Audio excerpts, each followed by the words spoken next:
This video is powered by the pros at Pascal Air Plumbing and Electric. Arkansas owned, Arkansas operated. GoPascal.com. Richard, we'll start with football. Got the first domino to fall from this team. Landon Rogers announcing yesterday that he is entering the transfer portal. Now, this is a guy that played quarterback at high school for Bolden and Little Rock Parkview. He transitioned to tight end, moved to wide receiver now. Any idea what he's trying to pursue position-wise in his next school? No. I'll be honest with you, I just confirmed that he was leaving, and that's about all I asked. I really don't know. I would assume that I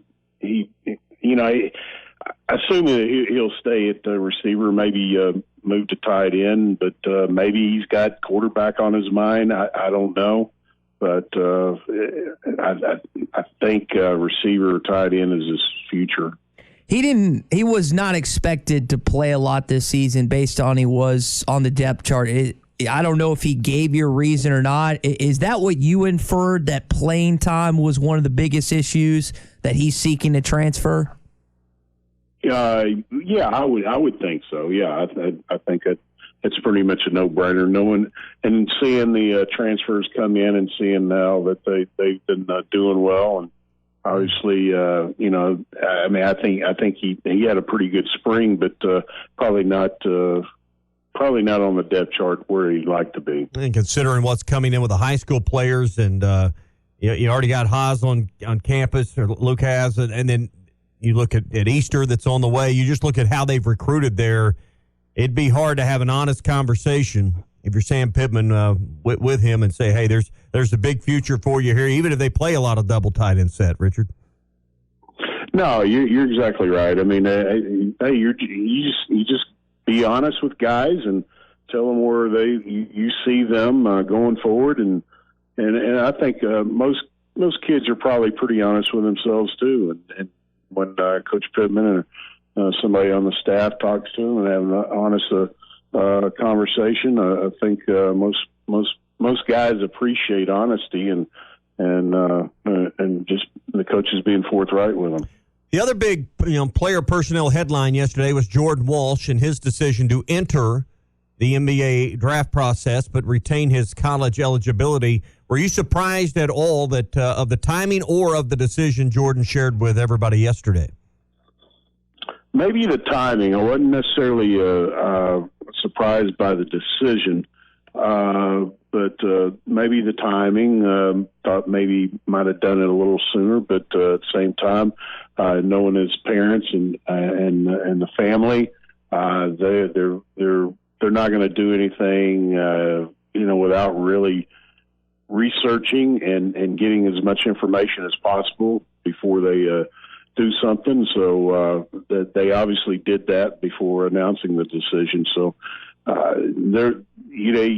sometimes you see kids and they make decisions and you don't know if they really put much thought into it. Well, the Walshes, they're a family that's going to do that.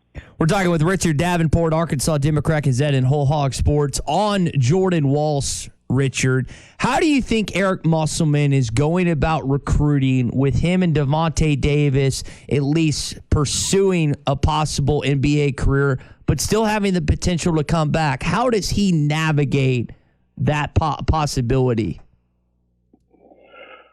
That's a $64,000 question. I think for the most part, you recruit like that they're not going to come back, and at some point, you have to have a decision whether or not you're going to be able to come back. And I think Walsh has till May 31st to pull out of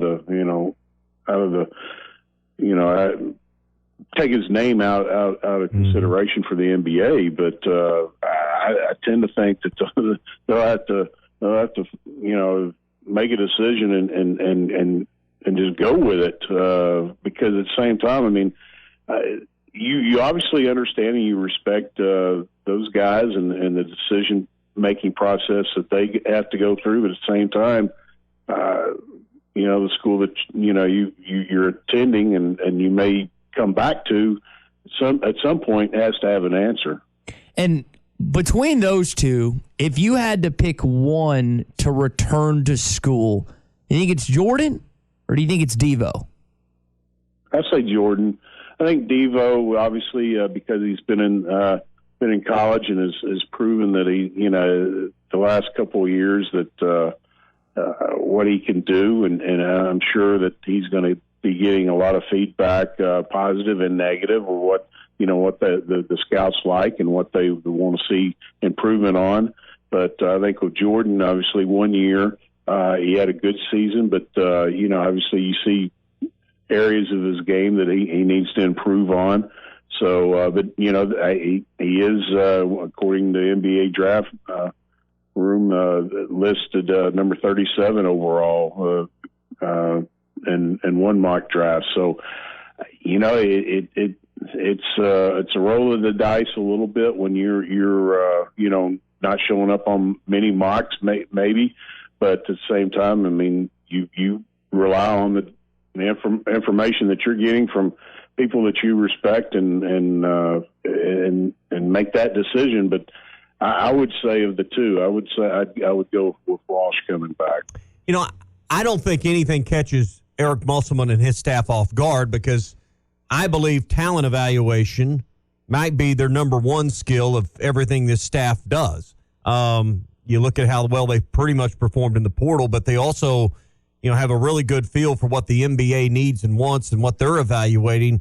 Do you think they move forward with their gut feelings? Doesn't mean the kid's always going to follow the advice. Their family's always going to follow the advice. But, Richard, I can't imagine that whatever draft grade and the advice that the NBA people give these players and their families would differ much from what Eric Musselman already knows. No, because obviously he's talking to a lot of people, front office people, coaches. I mean, if anybody has as much information as anybody else, it's going to be Coach Musselman. I mean, with his connections. I mean, just this week, he's at the Knicks game. I mean, and hanging out with the Knicks coach. I mean, he knows so many people in the NBA. He's going to be able to give kids about as much information as anybody else going forward. So I agree with you. Their ability to evaluate and I'll be honest with you. I mean, a lot of people are kind of surprised with the five guys that they've been able to get so far.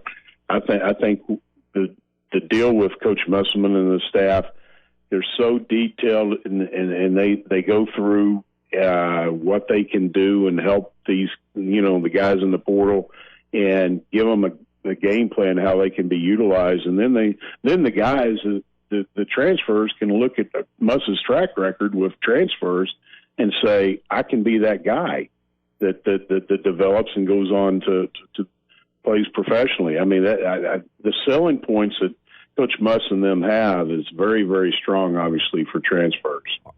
Unless I've missed some, or I'm just having amnesia here, there's been no staff movement, right? No one has left, looked at another opportunity, is that a bit surprising? Because that's the other consistent kind of with Musselman's organization is generally there's a little bit of change, if you will. I hate to use the word shake-up, but usually there's some guys that look at other opportunities.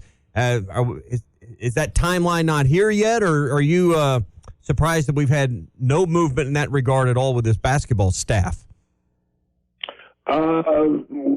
Obviously, I think with Coach Muss, and he goes back a long ways with Coach Smart and Coach Arginell, and obviously Ruda.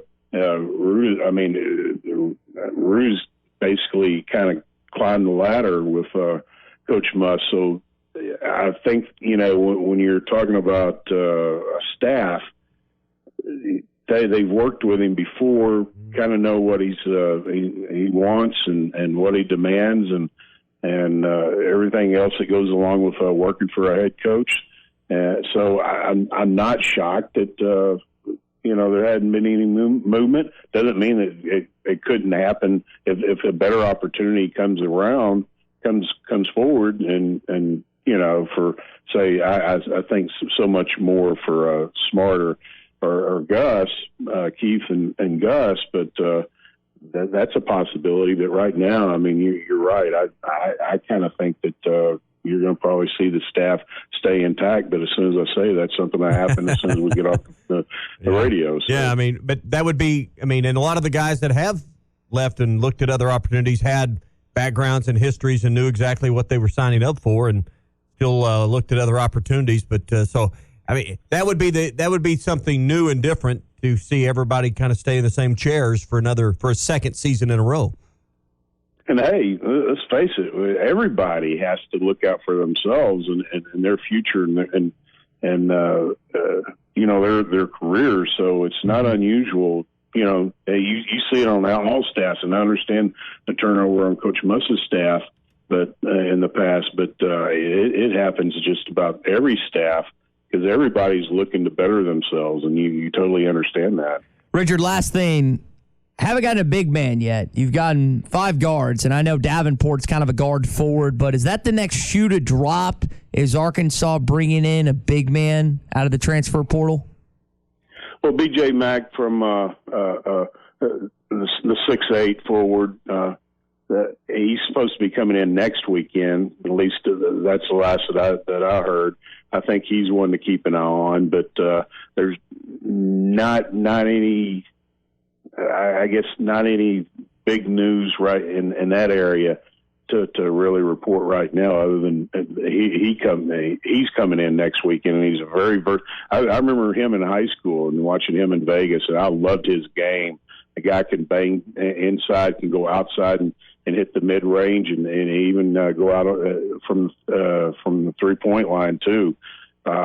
Very, very good basketball IQ, and I loved his game in high school, and kind of anxious to see what happens with him when he makes a decision. Get analysis of every play, prop, and point at BetOnline. Head to the website today or use your mobile device to sign up and receive your 50% welcome bonus on your first deposit. Be sure to use our promo code BELIEVE to receive your bonus. That's BLEAV. BetOnline.ag, where the game starts.